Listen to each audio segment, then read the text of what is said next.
வணக்கம். இது அரசியல் பேட்டை. இன்றைய அரசியல் பேட்டையில் ஒரு சிறப்பு நேர்காணல்.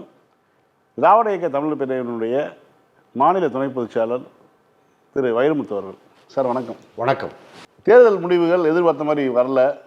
இந்த தேர்தல் முடிவுகளுக்கு பற்றியான உங்களுடைய பார்வை என்ன சார்? அந்த தேர்தல் முடிவு நமக்கு ஆச்சரியமூட்டி இல்லை அதிர்ச்சியை தந்திருக்கிறது அப்படிங்கிறத விட மக்களுக்கே அதிர்ச்சியை தந்திருக்கிறதா தான் நான் பார்க்குறேன். ஏன்னா வாக்களித்த மக்கள் அன்றைய தினம் என்ன மனநிலையில் வாக்களித்தாங்கன்னு தெரியல. ஆனால் இந்த வெற்றிக்கு பிறகு, அதாவது தாவேக்கா வெற்றி பெற்றிருக்கிறது அப்படிங்கிறதுக்கு பிறகு அந்த மக்களை நம்ம சந்திக்கும் போது பார்த்தீங்கன்னா, இப்படி அரசு இவ்வளோ பண்ணுச்சு, இவங்க இப்படிலாம் தோற்றுருவாங்கன்னு நான் நினைக்கல அப்படிங்கிற ஒரு கருத்தை வெளிப்படுத்தியவர்கள் தான் அதிகம். அதிலும் குறிப்பாக தமிழ்நாட்டு மக்கள் முதல்வருடைய தோல்வியை, வெற்றி வாய்ப்பை அவர் குளத்தூரில் இழந்ததை அவர்களை வெகுவாக பாதித்திருக்கிறது. ஏன்னா அவங்க எல்லாரும் என்ன சொல்கிறாங்க அப்படின்னா, எங்கள் வீட்டில் அந்த சின்ன பிள்ளைங்க கேட்டுச்சுங்க, தட்ட முடியாமல் நான் போட்டேன், சரி நம்ம மட்டும் தானே போடுறோம், என்ன ஆக போகுது அப்படிங்கிற ஒரு மனநிலையில் தான் அவங்க போட்ட மாதிரி அவங்க நம்மளோட இன்ட்ராக்ட் பண்ணும்போது அவங்க பேசுகிறத பார்த்தா அப்படி தெரியுது. ஆனால் முடிவு இவ்வளோ தூரம் மாறி இருக்குன்னா நான் என் வீட்டில் நான் அதை செஞ்சுருக்க மாட்டோம் அப்படிங்கிற மாதிரியான சில இது கிடச்சிது. ஆனால் ஒட்டுமொத்தமாக பார்த்தால் அந்த முடிவு நம்ம ஒரு வழியில் ஏற்றுக்கொண்டு தான் ஆக வேண்டும். நான் எப்படி பார்க்குறேன் அப்படின்னா, வளர்ச்சி அரசியலை கவர்ச்சி அரசியல் வீழ்த்தி இருக்கிறது அப்படிங்கிறத நம்ம புரிஞ்சுக்க முடியும். ஏன்னா இந்த கடந்த 5 ஆண்டுகளில் எல்லா துறைகளிலும் அந்த வளர்ச்சி இருந்தது. அது பொதுவாக பார்த்தீங்கன்னா, ஏதாவது ஒரு குறிப்பிட்ட துறையில் வளர்ச்சி, இன்னொரு பக்கம் டெவலப்மெண்ட்டே இல்லாமல் இருக்கும், இல்லை ஒரு குறிப்பிட்ட பகுதிகளில் வளர்ச்சி, மற்ற இடங்களில் வளர்ச்சி இல்லை அப்படின்னு இல்லாமல், இந்த முறை அனைவரையும் உள்ளடக்கிய ஒரு வளர்ச்சியாக எல்லா துறைகளும் எல்லா தரப்பு மக்களுக்கும், அதே போல் எல்லா பகுதிகளுக்கும். இப்போ தூத்துக்குடி மாதிரி இடங்களில் கூட புதிய பன்னாட்டு நிறுவனங்கள் முதலீடு பண்ணதெல்லாம் பார்த்தோம். ராணிப்பேட்டையில் தொழிற்சாலைகள் அப்படி ஈவனாக எல்லா பக்கம். இல்லைன்னா பார்த்தீங்கன்னா, இப்போ சென்னை தகவல் தொழில்நுட்ப நிறுவனங்களோ இல்லை மோட்டார் நிறுவனங்கள் வந்ததெல்லாம் சென்னை பக்கம் மட்டும்தான் வந்துச்சு தலைவர் காலத்தில். அப்போவே கூட அங்கே நாங்குநேரி பகுதிகளில் கலவரம் நடக்கும்போது ஒரு ஆணையம் அமைத்து தென் தமிழகத்திலையும் நிறுவனங்கள்லாம் கொண்டு வரணும்னு சொல்ல போனது தான் 96-2001 ஆட்சியில் இந்த சைடு வந்த மாதிரி 2006-11 தலைவர் கலைஞர் ஆட்சி காலத்தில் மதுரையில் திருநெல்வேலியிலலாம் ஐடி பார்க்ஸ் வந்துச்சு. ஆனால் இந்த முறை அப்படி இல்லாமல் வரக்கூடிய அந்த வெளிநாடுகள்லேருந்து ஈர்க்கப்பட்ட முதலீடுகள் ஈவனாக எல்லா பக்கமுமே எல்லா இடங்களுக்கும் போச்சு.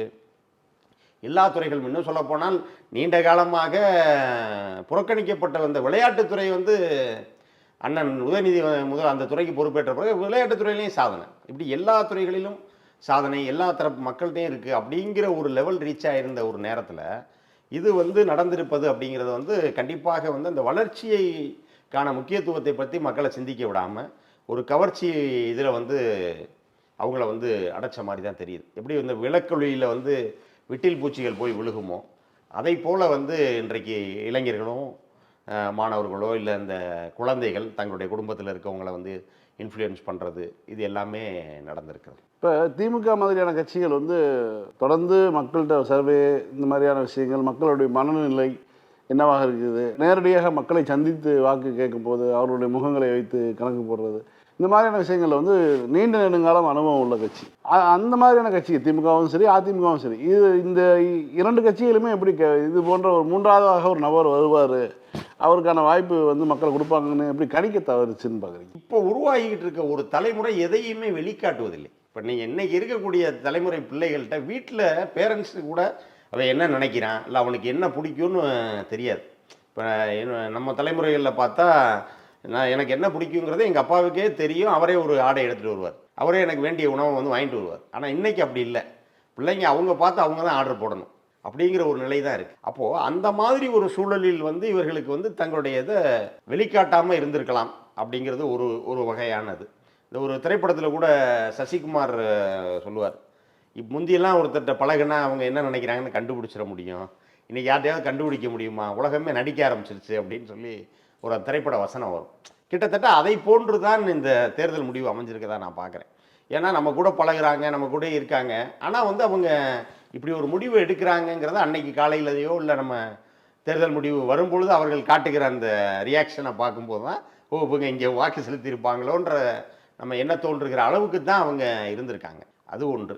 இன்னொன்று பார்த்தீங்க அப்படின்னா, இவர்களை பொறுத்தளவு இவங்க திமுக அரசு நான் எப்படி பார்க்குறேன் அப்படின்னா, 2 ஆண்டுகளுக்கு முன்பு 2024 ஒரு மிகப்பெரிய வெற்றியை சந்திக்குது, ஒரு முழு வெற்றி. அப்போது 200க்கும் மேற்பட்ட தொகுதிகளில் வெற்றி, வெல்வோம் 200 படைப்போம் வரலாறுங்கிறது சும்மா கேப்ஷனுக்காக சொல்லப்பட்ட வார்த்தை அல்ல. அது ஒரு ரியாலிட்டிக்கு பின்னாடி தான் அந்த டார்கெட்டை அவர் ஃபிக்ஸ் பண்ணுறார். இப்போ நீங்கள் கார்ப்பரேட் நிறுவனங்களில் வந்து பார்த்தீங்கன்னா திடீர்னு மேலேருந்து ஒரு டார்கெட்டை புஷ் பண்ணுவோம். அது ரியாலிட்டி நடக்குமா நடக்காதுன்னு கிரவுண்ட் பீப்புளுக்கு தெரியாது, அவன்கிட்ட கேட்க மாட்டாங்க. ஆனால் இந்த 200ங்கிற டார்கெட்டை தலைவர் எப்படி ஃபிக்ஸ் பண்ணார் அப்படின்னா, அவர் கிரவுண்ட் ரியாலிட்டியை பார்த்து அது வந்து ப்ரூவன் ரெக்கார்ட். இப்போ நீங்கள் கேட்ட மாதிரி ஒரு கணிக்கை கூட இல்லை, அது உண்மை. 2024 நாடாளுமன்ற தேர்தல் முடிவுகளில் சட்டமன்ற தொகுதி வாரியாக முன்னிலை பெற்ற நிலவரங்களை பார்க்கும் பொழுது கிட்டத்தட்ட நம்ம ஒரு 220க்கு மேற்பட்ட தொகுதிகள் நம்ம முன்னிலையில் இருக்கோம். ஒரு 10 தொகுதிகள் 12 தொகுதிகளில் தான் எதிரணி வந்து முன்னிலையில் இருக்குது. இப்போ உதாரணத்துக்கு சொன்னால் விருதுநகர் நாடாளுமன்ற தொகுதியில் ஒரு 2 இடத்துல அப்போதைக்கு தேசிய ஜனநாயக கூட்டணியில் அதிமுக கூட்டணியில் இருந்த விஜய பிரபாகரன் 2 இடத்துல லீட் பண்ணுறாரு. இப்போ சேலத்தில் எடப்பாடியில் வந்து அதிமுக முன்னிலை எடுக்குது. தருமபுரி நாடாளுமன்ற தொகுதியில் அன்புமணி ஒரு 2 தொகுதியில் முன்னிலை எடுக்கிறார், பாப்பிரெட்டிப்பட்டி அப்புறம் இன்னொரு தொகுதி. இப்படி நீங்கள் கழிச்சிட்டு பார்த்தீங்கன்னா ஒரு 220 தொகுதிகளுக்கு மேலாக திமுக கூட்டணி தான் வாக்குகளில் முன்னிலை வருது. அப்போது 2024 நாடாளுமன்ற தேர்தல் என்பது சட்டமன்ற தேர்தலாக இருந்திருந்தால் திமுக கூட்டணிங்கிறது 220 இடத்த பெற்றிருக்கும். அப்போ இதை வச்சுட்டு தான் அவர் டார்கெட்டை ஃபிக்ஸ் பண்ணுறாரு, 200 போக முடியும் அப்படின்னு. ஆனால் இன்னைக்கு இவங்க சொல்கிற மாதிரி ஒரு மிகப்பெரிய அதிருப்தி, ஒரு சுனாமி அப்படின்னா ஏன் அந்த 2 ஆண்டுகளில் இது நடக்கிற அளவுக்கு என்ன பெரிய மாற்றம் நடந்தது? 2 ஆண்டுகளில் தான் வளர்ச்சி ரொம்ப கூடுதலாக இருக்கிறது. இன்னும் இந்த 2 ஆண்டுகளில் திமுக பல இன்னொரு கட்சியை பலப்படுத்துகிற நடவடிக்கைலாம் இறங்கியிருக்கு. இப்போ இதில் 220க்கு மேலே சட்டமன்ற தொகுதியை வென்றெடுத்துட்டோம், முன்னிலை பெற்றுட்டோன்றதுனால தான் அவர் படைப்பும் வெல்வம் 200 படைப்பும் வரலாறுங்கிற ஒரு இதை ஃபிக்ஸ் பண்ணி கேம்பெயினிங்கை ஸ்டார்ட் பண்ணுறாங்க. ஒவ்வொரு வாக்குச்சாவடியிலும் 3இல் 1 பங்கு திமுகவினுடைய உறுப்பினராக இருக்க வேண்டும் அப்படிங்கிற அந்த செயல் திட்டம், ஒன்றிணைவோம்பா, இது போன்ற ஓரணியில் தமிழ்நாடு போன்ற அந்த கேம்பெயினிங் ப்ரொசீஜர்லாம் அப்போ தான் ஸ்டார்ட் பண்ணி போகுது. இன்னொன்று வந்து நாடாளுமன்ற தேர்தலில் எதிரணியில் இருந்த கட்சிகள் எல்லாம் உள்ளே வர்றாங்க. தேமுதிக உள்ளே வந்திருக்கு, எஸ்டிபி உள்ளே வந்திருக்கு, இப்படியெல்லாம் நடக்குது. அப்போ இதை தாண்டி இந்த வெற்றி எப்படி நடந்திருக்கு அப்படின்னு பார்க்கும்போது தான் இவர் வந்து தீய சக்தி திமுக, நான் தூய சக்தினார். அவர் தூய சக்தி இல்லை, ஒரு மாய சக்தி. மக்களிடம் வந்து என்ன ஏதுன்னு யோசிக்க விடாமல் ஒரு மாயையை வந்து திணித்து இது பெறப்பட்ட ஒரு வெற்றிங்கிற மாதிரி தான் தெரியுது. ஒரு ஆன்டி இன்கம்பன்சி ஒரு அரசுக்கு இருக்கும், ஒரு ஆட்சி பொறுப்பில் இருக்கக்கூடியது. ஏதோ ஒரு வகையில் ஒரு சாலையில் இருக்கக்கூடிய போக்குவரத்து போலீஸார் மறித்தாலும் கூட அது அரசுக்கு எதிரான கோபமாக தான் மனசுக்குள்ள தேக்கி வச்சுக்குவாங்க. ஆனால் இந்த 5 ஆண்டு கால திமுக ஆட்சியில் எல்லாமே வளர்ச்சி நம்ம பார்த்த வகையில் நம்பர்ஸும் சரி, ஒன்றிய அரசு சொல்லக்கூடிய நம்பர்ஸும் இரட்டை இலக்க பொருளாதார வளர்ச்சி இது போன்ற விஷயங்கள் வந்து சாதிச்சிருக்காங்க. அது மாதிரி வந்து பெண்களுக்கான மகளிர் விடியல் பயணம் தொடங்கி பல்வேறு திட்டங்களை செஞ்சுருக்காங்க.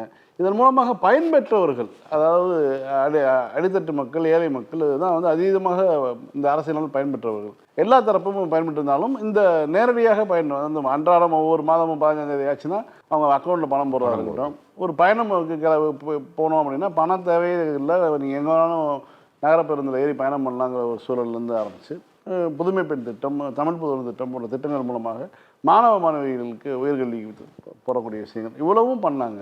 இந்த திட்டங்கள்லாம் வந்து அவர்களுக்கு வாக்களிக்கும் போது நினைவில் இல்லையா? அதுதான் நான் போய் சொன்னேன், வளர்ச்சி அரசியலே கவர்ச்சி அரசியல் வீழ்த்தி இருக்குது அப்படின்னு. ஏன்னா இப்போ நீங்கள் இவ்வளோ திட்டத்தை விவரித்து சொல்லிட்டீங்க. நான் ஒரே வாரத்தில் சொல்லணும் அப்படின்னா, இப்போ 2006 11 வரை நடைபெற்ற தலைவர் கலைஞர் ஆட்சியில் வந்து என்ன சொல்லுவாங்கன்னா, பயன் பெறாத குடும்பங்கள் இல்லைன்னு சொல்லுவாங்க. அந்த 108 வந்தது, கலைஞர் காப்பீட்டு திட்டம் வந்துச்சு, இந்த வீடு வழங்கும் திட்டம், இது போன்ற திட்டங்கள்லாம் இப்போ இருந்தது, கடன் தள்ளுபடி, டிவி. அப்போது ஒரு வீடு கண்டிப்பாக பயன்பட்டுருக்குங்க அப்படின்னு சொல்லலாம். ஆனால் தளபதி மு க ஸ்டாலின் நடத்தின இந்த திராவிட மாடல் ஆட்சியில் பலன் பெறாத மக்கள் இல்லை. ஒரு குடும்பத்தில் 4 பேர்னா 4 பேரையும் பலன் பெற்றிருப்பாங்கன்ற ஒரு நிலை தான். வீட்டில் முதியவர்கள் இருந்தால் வீடு தேடி ரேஷன் பொருள், தாய்மானவர் திட்டம். அதே மாதிரி வந்து மக்களை தேடி மருத்துவம். இப்போ எனக்கு தெரிந்து ஒருவரெலாம் 2 பேர் தான் இருக்காங்க, பிள்ளைங்களை கல்யாணம் பண்ணி கொடுத்துட்டாங்க, பெண் பிள்ளைகள் தான் தனியாக இருக்காங்க, மதுரை தான். அவங்களுக்கு வந்து அந்த மக்களை தேடி மருத்துவம் மூலமாக 2 பேருக்கும் சுகர், பிபி இது மாதிரி பிரச்சனைகள் இருக்குது. அப்போ 3000 ரூபா 4000 ரூபா மாதம் மருந்து வாங்குகிற இடத்துல அவங்களுக்கு நேரடியாக மருந்து வந்து விலை இல்லாமல் அரசு கொடுத்துட்ருக்கு. அப்போது இதை அவர் எப்படி திருப்பி காமிக்கிறார நன்றியை அப்படின்னா நினச்சாலே நமக்கு புல்லரிச்சிடும். 2023 ஒரு பெரிய வெள்ளம் வந்தது பார்த்தீங்களா, தென் மாவட்டங்களில் இங்கெல்லாம். அப்போ வந்து நிர்மலா சீதாராமன் நிதி அளிக்க மறுக்கிறார். இங்கெல்லாம் வர்றாரு, வந்துட்டு கூட தூத்துக்குடியெலாம் போயிட்டு கோயிலை சுற்றி பார்த்துட்டு தட்டில் காசு போடாதீங்க, உண்டியில் காசு போடாதீங்க, தட்டில் போடுங்கலாம் சொன்னாங்க. வந்தது வெள்ள சேதத்தை பார்க்க. ஆக இப்படி ஒரு சூழலில் முதல்வர் ஒரு வேண்டுகோள் வைக்கிறாரு, பொது நிவாரண நிதிக்கு பணம் கொடுங்க, ஒன்றிய அரசு எந்த உதவியும் பண்ணலைன்னு சொல்லும் பொழுது, நான் சொன்ன இந்த குடும்பத்தை சேர்ந்த இவர் என்ன பண்ணுறாருன்னா, 1 லட்ச ரூபா முதல்வர் பொது நிவாரண நிதிக்கு தன்னுடைய அடையாளத்தை வெளிப்படுத்தாமல் கொடுத்தார். இப்போ வரைக்கும் அது அவர் கொடுத்தது பக்கத்து வீட்டுக்காரருக்கு கூட தெரியாது. தனிப்பட்ட முறையில் என்னிடம் மட்டும் சொன்னார் அவர். நீங்கள் வெளியே யார்ட்டையும் சொல்லாதீங்கன்னார். அதனால தான் அவர் பேரை கூட நான் சொல்லலை. அவர் சொன்னார், இந்த 1,00,000 நான் என் கையில இருந்து கொடுக்கலைங்க, அவர் கொடுத்ததை கொடுக்குறேன்னார். 3 ஆண்டுகளில் எனக்கு மாதந்தோறும் அவர் மக்களை தேடி மருத்துவத்தில் கொடுத்தது. ஆட்சி வந்தோடனே கொடுத்த கொரோனா நிவாரணத் தொகை, என் வீட்டில் இத்தனை இது பஸ்ஸில் போயிட்டு வந்த காசு, இப்படி அவரால் எனக்கு மிச்சப்பட்ட பணத்தை அவர் சிக்கலில் இருக்கும்போது நான் கொடுக்குறேன்னு கொடுத்தார். இப்படித்தான் மக்களுக்கும் அவருக்குமான உறவு இருந்தது. அதனால தான் அவருடைய தோல்வி மக்களை இந்த அளவுக்கு பாதித்திருக்கிறது. ஆனால் இதையெல்லாம் தாண்டி உணர்ச்சி வயப்பட்டு எடுக்கக்கூடிய ஒரு முடிவாக தான் அந்த நேரத்தில் அவங்க நடத்தியிருக்காங்க. ஏன்னா கண்டிப்பாக அவங்க பயன்பெற்ற அந்த திட்டங்களை நினைத்து பார்த்திருந்தால் இது போல ஒரு நிகழ்வு என்பது நடந்திருக்காது. ஆனால் இன்னொரு பக்கம் வந்து இந்த முடிவுகள் சொல்லக்கூடிய செய்தி இதெல்லாம் பார்க்கும் பொழுது பெரும்பாலும் இந்த தாவேகா கட்சி நடிகர் விஜயனுடைய கட்சி வந்து வெற்றி பெற்றிருக்கு அப்புறம் பார்த்தீங்கன்னா நகர பகுதிகளில் வெற்றி பெற்றிருக்கு, கிராம பகுதிகளிலையும் டெல்டா மாதிரியான முழுக்க விவசாயம் பகுதிகளிலையும் வந்து வெற்றி பெறவில்லைங்கிறது வந்து ஒரு செய்தியை சொல்லுதா இல்லையா? கண்டிப்பாக. ஏன் அப்படின்னா இந்த இடத்துல தான் நம்ம வந்து இந்த டிஜிட்டல் ரூலை பற்றி பேச வேண்டியிருக்கு. ரூட் மாஃபியான்றெல்லாம் பேசுகிறாரு இல்லையா? இவங்க வந்து ஒரு டிஜிட்டல் இன்ஃப்ளூயன்சர்ஸை களமிறக்கி முழுக்க அந்த நீங்கள் டிஜிட்டல் மார்க்கெட்டிங் பண்ணால் எல்லாருக்கும் தெரியும், அந்த துறை சார்ந்தவங்களுக்கு தெரியும். ஆர்கானிக் இன்ஆர்கானிக் 2 இருக்குது. ஆர்கானிக் என்பது ஒரு வீடியோவை நானாக பேசி அது தானாக பார்த்து லைக் போடுறது, கமெண்ட் போடுறது. ஆனால் இன்ஆர்கானிக் என்னங்கன்னா, ஒரு டிஜிட்டல் மார்க்கெட்டிங் கம்பெனிகிட்ட இது ஒரு ப்ராஜெக்டாக கொடுத்துட்டா, இப்போ என்னுடைய வீடியோ இப்போல்லாம் வர்றப்ப அவங்களாம் வந்து பேக்கெண்டில் ஒர்க் பண்ணி இதுக்கு 500 லைக் 1000 லைக் இருக்கிற மாதிரி காட்டுவாங்க, 1000 ஷேர் வர்ற மாதிரி காட்டுவாங்க. இதெல்லாம் இவங்க முழுக்க அந்த இன்ஆர்கானிக் மோடில் அந்த இன்ஃப்ளூயன்சர்ஸ்க்கெல்லாம் பே பண்ணியிருக்காங்க. நீங்கள் களத்தில் பார்த்தீங்கன்னா தாவேகா வேட்பாளர்கள் பணமே தரல, தாவேகா வேட்பாளர்கள் வந்து செலவு பண்ணலை என்பதை போன்ற ஒரு தோற்றம் களத்தில் இருந்தது. ஆனால் பின்னாடி முழுக்க இணையத்தில் இவங்க ஒரு மிகப்பெரிய தொகையை வந்து செலவு பண்ணியிருக்காங்க. அதுலேயும் குறிப்பாக அந்த இன்ஃப்ளூயன்சஸ் அவங்களுடைய அந்த கண்டென்ட்டை போடுறவங்களுக்கு வந்து பணம் கொடுப்பது. இன்னொன்று வந்து ஆட்டோமேட்டிக்காக ஒரு ரசிக கூட்டம் தான். அப்போ அந்த ரசிக மனப்பான்மை தான் இங்கே வந்து கட்சி, அதனுடைய தொண்டர்கள், கொள்கை அப்படிங்கிறத தாண்டி அவர்கள் எல்லாருமே ரசிகர்கள் தான். அப்போ அந்த ரசிக மனப்பான்மை, அவரை பற்றி ஒரு வீடியோ வந்தவுடனே அந்த ஆர்கானிக்லேயும் பண்ணுறதுக்கு ஆள் இருக்குது, அதே நேரத்தில் வந்து இன்ஆர்கானிக் மேயும் 2 சேர்த்து பண்ணும்போது அப்போ அந்த இணையத்தினுடைய வீச்சு இருக்கிற பகுதிகளில் இவர்களால் வெல்ல முடிந்தது. இணையத்தினுடைய வீச்சு, அதனுடைய பாதிப்பு எதிரொலிக்காத இடங்களில் இவர்களால் பெருசாக வெல்ல முடியலை. இன்னொன்று, அதே மாதிரி அந்த பகுதிகளெல்லாம் பார்த்தீங்கன்னா அவங்க கொஞ்சம் பலனை நினச்சி பார்ப்பாங்க. நகர்பகுதிகளில் வந்து இப்படி பேசுகிற ஆள் இருக்குது, என்ன உங்கள் காசையாக கொடுத்துட்டீங்க, அரசு பணம் தானே, அரசு பணம் இதுக்கு முன்னாடி இருந்த யார் கொடுத்தா அப்படின்னு சிந்திக்க மாட்டாங்க. அரசு பணம் தானே கொடுத்தாரு, ஏன்னா இவரும் அதை தான் சொல்லுவார், அரசு பணம் தானே, பணம் கொடுத்தா வாங்கிக்கங்க, வாங்கிட்டு எனக்கு ஓட்டு போட்டுக்குங்க. இந்த மாதிரியெல்லாம் இவங்க பேசி அதை வந்து இவங்க இதாக்குறதுனால அந்த நகர்ப்பகுதிகளில் மட்டும் அதனுடைய வீச்சு இருப்பதாகவும், கிராமம் இப்போ உதாரணத்தை எடுத்துக்கினா நான் வந்து தெற்கு மாவட்டத்துக்கு பொறுப்பாளராக இருக்கேன் எங்களுடைய பேரவையில். அப்போ 10 மாவட்டம், மதுரையிலிருந்து திண்டுக்கல், மதுரையிலேருந்து கீழே கன்னியாகுமரி வரைக்கும் அந்த 10 மாவட்டங்களிலும் நான் பரப்புரைக்கு சென்றிருந்தேன். உதாரணத்துக்கு எடுத்திங்கன்னா தென்காசியில் ஒரு தொகுதியில் கூட தாவேகா வெற்றி பெறலை. இப்போ எங்களுடைய தோழர்களே என்ன பண்ணாங்கன்னா டிவிகே ஃப்ரீ தென்காசின்னு ட்ரெண்ட் பண்ணாங்க அன்றைக்கி. ஏன்னா ஒருவர் கூட அங்கே இல்லை அப்படின்னு, ஒரு தொகுதி கூட. ஏன்னா 4 தொகுதியில் திமுக கூட்டணி வென்றிருக்கிறது, சங்கரகோயிலில் மட்டும் அதிமுக வென்றிருக்கு. அதுதான் நிலவரம். மற்ற இடங்கள் ஃபுல்லாக உதயசூரியனில் திமுக அங்கே 4 இடங்களில் வெற்றி பெறுது. ஆக அதே மாதிரி கன்னியாகுமரி எடுத்திங்கன்னா முழுமையாக இல்லை. இப்போ வேணால் கூட்டணி அங்கே போயிட்டாங்க, ஆனால் அவங்களுக்கு தாவேகாக்குன்னு அங்கே இடம் இல்லை. இப்படி அதே மாதிரி வந்து இப்போது உங்களுக்கு சென்னை மாதிரி ஒட்டுமொத்தமாக எடுக்கிறது இல்லை, ஒரு 2 தொகுதியை விட்டுட்டு இப்போ சென்னையில் 2 தொகுதி, மதுரையில் 2 தொகுதி, அதெல்லாம் தான் திமுக வந்திருக்கு. மற்ற இடங்களில் ஒட்டுமொத்தமாக தாவேகா எடுத்திருக்கு. ஆனால் இதே இது மற்ற இடங்கள் இப்போ குறிப்பாக திண்டுக்கல் எடுத்துட்டிங்கன்னா 7 தொகுதியில் இருக்கிறதுல 4 தொகுதிகளில் திமுக கூட்டணி வெற்றி பெற்றிருக்கிறது. அப்போ மற்ற இந்த கிராமப்புறங்கள் அப்படின்னு பார்க்கும்போது ஒரு 50-50 இல்லை அதுக்கும் கீழே இல்லை 0 அப்படிங்கிற லெவலுக்கு அவங்க வந்திருக்காங்க. கிராமப்புற மக்கள் வந்து அரசனுடைய திட்டங்களை வந்து நினைவில் வைத்திருக்கிறார். அது வந்து வாக்கில் வேலை செஞ்சிருக்கு. கண்டிப்பாக நகரப்பகுதியில் அது இல்லைங்கிறது இல்லை, அதை குதர்க்கமாக பேசி மாற்றி விடுவதற்கான வேலையை அவங்க செஞ்சுருக்காங்க. 107 சீட்டு வெற்றி பெறுகிறார், 108 சீட்டு வெற்றி பெறுகிறார்னு சூழல் வரும்போது இப்போ யாருக்கும் பெரும்பான்மை இல்லாத ஒரு சூழல் நிலவி கொண்டிருக்கும் பொழுது ஆளுக்கு முதலாக தொடர்ந்து திமுகவுடன் பயணித்து வந்த காங்கிரஸ் வந்து தாவி குதித்து நாங்கள் வந்து எங்களுடைய ஆதரவை வந்து கொடுக்குறோம்னு சொல்லி கொடுத்தாங்க. இந்தியா கூட்டணிக்கு முன்பாகவே ராகுல் தான் இந்தியாவுடைய பிரதமராக வர வேண்டும் சொல்லி காங்கிரஸ் கட்சியை அறிவிக்காததுக்கு முன்பாக அறிவித்தவர் திமுக தலைவர். சென்னையில் நடந்த கூட்டத்தில் வந்து அவர் இந்தியாவுடைய பிரதமராக வர வேண்டும் சொல்லலாம் பேசினார். அப்படிப்பட்ட ஒரு தலைவருக்கு துரோகம் செய்துவிட்டு இன்னைக்கு காங்கிரஸ் வந்து எதிர்த்தரப்புக்கு மாறி இருக்கு இல்லையா? அது குறிப்பாக திமுகவினருடைய வாக்குகள் மூலமாக வெற்றி பெற்று விட்டு எதிர்த்தரப்புக்கு மாறி இருக்கு. இதை எப்படி பார்க்குறீங்க? இல்லை, இது வந்து அதாவது திமுகவிற்கு செய்த துரோகம் அப்படிங்கிறத விட அவர்களுக்கு வாக்களித்த அந்த அவர்கள் பெற்ற அந்த 28 இடங்கள் இங்கே வாங்கின 28 இடத்துல அவங்கள நம்பி கை சின்னத்தில் வாக்களித்த மக்களுக்கு செய்திருக்கிற துரோகம். அதிலும் குறிப்பாக அவர்கள் வெற்றி பெற்றிருக்கிற அந்த 5 தொகுதிகள், இப்போ நான் சொல்கிறேன் இல்லை, டிவிகே ஃப்ரீ தென்காசி, டிவிகே ஃப்ரீ கன்னியாகுமரினா, டிவிகே வேண்டான்னு தான் கன்னியாகுமரியில் 3 சீட்டு உங்களுக்கு கொடுத்துருக்காங்க. அந்த 5இல் 3 இடங்கள் கன்னியாகுமரி மாவட்டத்தில் மட்டும் வந்தது காங்கிரஸுக்கு. ஒரு இடம் மதுரை மேலூர், இன்னொரு இடம் மயிலாடுதுறை. அப்போது அந்த மக்கள் இப்போ இன்றைக்கி சொல்கிறாங்க மக்களுடைய முடிவு தான், மக்கள் வந்து விஜயை தனிப்பெரும் கட்சியாக கொண்டு வந்ததுனால நாங்கள் போயிட்டோம். அப்போது உங்களோட கூட்டணியில் இருக்கிறோம், எங்களோட கூட்டணியில் இருக்கீங்க, தனிப்பெரும்பான்மை கிடைக்கல போயிட்டீங்க. 2024 மோடிக்கு தனிப்பெரும்பான்மை கிடைக்கலையே, உங்கள் கூட கூட்டணியில் இருந்தீங்க, திமுக அப்படி ஒரு முடிவு எடுத்துட்டா நீங்கள் ஏற்றுருப்பீங்களா? அப்போது உங்களுக்கு வந்தால் ரத்தம், எங்களுக்கு வந்தால் தக்காளி சட்னியா? இதில் இன்னொரு விஷயம் என்னென்னா, ஆதரவை கோருவதற்கு முன்பாகவே, ஆளுக்கு முன்பாக மட்டும் இல்லை, அவனே ஆதரவு கேட்கல, உங்களை மதிச்சு ஆதரவு கூட கேட்கல. இப்போ நீங்கள் இடதுசாரிகளும் சிறுத்தைகளுமாவது அவங்கள கெஞ்ச விட்டு கதற விட்டு போனாங்க. ஏன் தரக்கூடாதா, ஆதரவு தரக்கூடாதான்னு விசிகே அலுவலகத்தில் ஒருத்தன் பிளேடெல்லாம் வச்சு கையை கிழிச்சுக்கிட்டதெல்லாம் பார்த்தோம். அதற்கு பிறகு அவர்கள் அந்த முடிவு எடுத்தாங்க. ஆனால் உங்கள்கிட்ட யாருமே கேட்கறதுக்கு முன்னாடி நீங்கள் முதலாக போயிட்டு, அதிலும் நேற்று அவர் பதவியேற்பு விழாவில் வந்து அமர்ந்திருப்பது, அதெல்லாம் பார்க்கும்போது உள்ளபடியே ஒரு திமுக தொண்டர்களுக்கு வந்து அது ஒரு மிகப்பெரிய இல்லை. ராகுலுடைய குணம் வந்து இப்படி இருக்குது. ஏன்னா திமுக தலைவருடன் ஒரே மேடையை பகிர்ந்து கொண்டு இந்த தேர்தலை சந்திக்க கிடையாது. அவர் தொடர்ந்து திமுக பிரச்சாரங்களில் அவர் கலந்துக்கல. ரொம்ப சொற்பமான நாட்கள் தான் வந்துட்டு போனார். இதே தான் பீகார்லையும் பண்ணார். இந்த நடவடிக்கையெல்லாம் என்ன காரணத்தினால அப்படி செய்கிறது? இல்லை, அதாவதுங்க ஒரே ஒரு வரி தான். அதாவது பார்த்தீங்கன்னா, ஒருத்தர் வந்து கட்டளையிடும் இடத்திற்கு ஒருத்தர் வரணும்னா கட்டளையை பின்பற்ற கற்றுக்கொள்ள வேண்டும். ராகுல் இன்னைக்கு வரைக்கும் ஏன் ஜெயிக்கலன்னு பாருங்கள். அதாவது ஆட்சி அதிகாரத்துக்கு ராகுல் ஏன் வரலன்னு பாருங்கன்னா, ராகுல் எந்த இடத்திலும் கட்சியினுடைய கட்டுப்பாட்டை அவர் மதித்தது கிடையாது. நீங்கள் இங்கே மட்டும் இல்லை, இதற்கு முன்பாக வடபுலத்திலே பீகாரில் இந்த முடிவு இப்போ தேஜஸ்விக்கு எதிராக வந்தது காரணம் காங்கிரஸுடைய பிடிவாதம் தான். அங்கே அதிகமான சீட்டுகள். 2016 திமுகவினுடைய அரியணையை வந்து ஒரு 20 சீட்டு கேப்பில் திமுக அரியணையை இழக்கும் போது எல்லாரும் மக்கள் நல கூட்டணியை சொன்னாங்க. ஆனால் நான் உறுதியாக நம்பினேன், அவங்க 41 சீட்டை வாங்கிட்டு 6 சீட்டில் தான் ஜெயிச்சாங்க காங்கிரஸ். இன்னொன்று பார்த்தீங்கன்னா, அந்த 2016 தேர்தல் முடிவு அப்படின்னா திமுக அங்கே அப்போ வந்து அந்த எல்லா இடத்துலையும் ரெட்டலில் நின்றுச்சு. அப்போ திமுக அதிமுக நேரடி மோதல் தொகுதிகளில் திமுக அதிக தொகுதியிலே வென்றது. ஆனால் காங்கிரஸ் தொகுதியை வச்சு தான் இவங்க ஜெயிச்சாங்க. ஆக எல்லா இடத்துலையுமே வந்து இவங்க உடனிருந்தே கொள்ளுகிற ஒரு வியாதியை போல காங்கிரஸ் செயல்பட்டு வந்ததான் தான் பார்க்குறோம். ஆனால் இதையெல்லாம் தாண்டி முதல்வர் வந்து, அதாவது நம்முடைய தலைவர் மு.க. ஸ்டாலின் அவர்கள் ஒரு அரசியல் நாகரிகத்தோடு காங்கிரஸை அணுகினார். ஏன்னா நம்ம தேசிய அளவில் ஒரு இது வேணும், ஒரு கிரிப்பு வேணும்.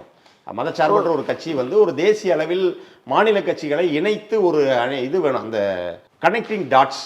இப்போ நீங்கள் தேஜஸ்வி ஒரு மிகப்பெரிய தலைவராக இன்றைக்கு வளர்ந்து கொண்டிருக்கிறார். உத்தரப்பிரதேசத்தில் அகிலேஷ் இருக்கார், இங்கே தமிழ்நாட்டில் மு.க. ஸ்டாலின், மேற்கு வங்காளத்தில் டெல்லியில் கெஜ்ரிவால், இவங்க எல்லா டாட்ஸையும் கனெக்ட் பண்ணுறதுக்கு ஒரு ஆள் வேணும். அப்போ அந்த கனெக்டிங் டாட்ஸாக நம்ம காங்கிரஸை பார்த்தவர்களுக்கு அந்த உரிய மரியாதையை கொடுத்தோம். ஆனால் அதை அவர்கள் வந்து கொஞ்சம் கூட புரிஞ்சுக்கல. இப்போ நீங்கள் இதே நாடாளுமன்ற தேர்தல் வருது, சென்ட்ரல் மீடியனை விட்டு தாவி போய் ஒரு ஸ்வீட் வாங்கிட்டு போய் எங்கள் அண்ணனுக்குன்னு கொடுக்குறீங்கல்ல. நேற்று இந்த பதவியேற்பு விழாக்கு வரும்போது உங்களுக்கு அதெல்லாம் நினைவு இல்லை இல்லையா? இதில் உங்களை வச்சுக்கிட்டே வந்து அவர் என்ன பேசுகிறார், மன்னர் பரம்பரைன்னு பேசுகிறார் விஜய். அது உங்களுக்கு புரியுமா புரியாதா? இந்தியாவிலேயே மன்னர் பரம்பரையில் வந்த ஆள்னா நீங்கள் தான். ஸ்டாலின் தன்னை தகுதிப்படுத்தி கொண்டு வந்திருக்கிறார். அவர் அரியணைக்கு வருவதற்கு முன்பாகவோ இல்லை அவர் முதல்ல எம்எல்ஏக்கு நிற்கிறதுக்கு முன்னாடியே அவர் திமுகவுக்கு உழைச்சிட்டு வந்திருக்கார். ராகுல் வந்து முதல்ல நிற்கும் போது அவர் யாருக்கு வேலை பார்த்துட்டு, என்ன கட்சி வேலை பார்த்துட்டு அவருக்கு எம்பி சீட்டு கொடுத்தாங்க. இந்த குடும்பமே அப்படி தான். ராஜீவ் மரணத்துக்கு பிறகு மனைவி என்ற அடிப்படையில் சோனியா வந்தாங்க. அடுத்து இவர் அப்படி வந்தார், பிரியங்கா அப்படி தான் வந்தாங்க. ராஜீவ் எப்படி வந்தார், அம்மாவும் அண்ணனும் இறந்த பிறகு அவர் திடீர்னு ஓவர் நைட்டில் வந்தார். இதில் யாருமே கட்சிக்கு பங்களித்து விட்டு வந்தவர்கள் அல்ல. ஆக நீங்கள் இவங்க தான் மன்னர் பரம்பரை. ஆனால் இவரை வச்சுக்கிட்டே அதை பேசுகிறாங்க. இன்னொன்று எனக்கு என்ன ஒரு இது அப்படின்னா, இந்த கூட்டணி வந்து 2 ஆண்டுகளில் சிறப்பான ஆட்சி, நாடாளுமன்ற தேர்தல் வெற்றிக்கு பிறகும் சிறப்பான ஆட்சியை தந்து கொண்டிருந்தது. இந்த நேரேட்டிவை வந்து லேசாக இதில் முதல் சிக்கல் கோணல் தொடங்கியதே பார்த்தீங்கன்னா காங்கிரஸுடைய பேச்சுவார்த்தையின் போது. அப்போ தான் வந்து ஒரு திமுக காங்கிரஸ் கூட்டணி பேச்சுவார்த்தை நீண்ட நாளாக ஒரு இழுபறிக்கு செல்லுகிறது, காங்கிரஸ் அதிக இடம் கேட்குது அப்படிங்கிற ஒரு சூழல் தான் இவங்க திமுக வந்து கொஞ்சம் ஒருவேளை இந்த கட்சி பலவீனம் அடைகிறதோன்ற ஒரு எண்ணத்தை மக்கள் மத்தியில் ஏற்படுத்தியதை நான் பார்க்குறேன்.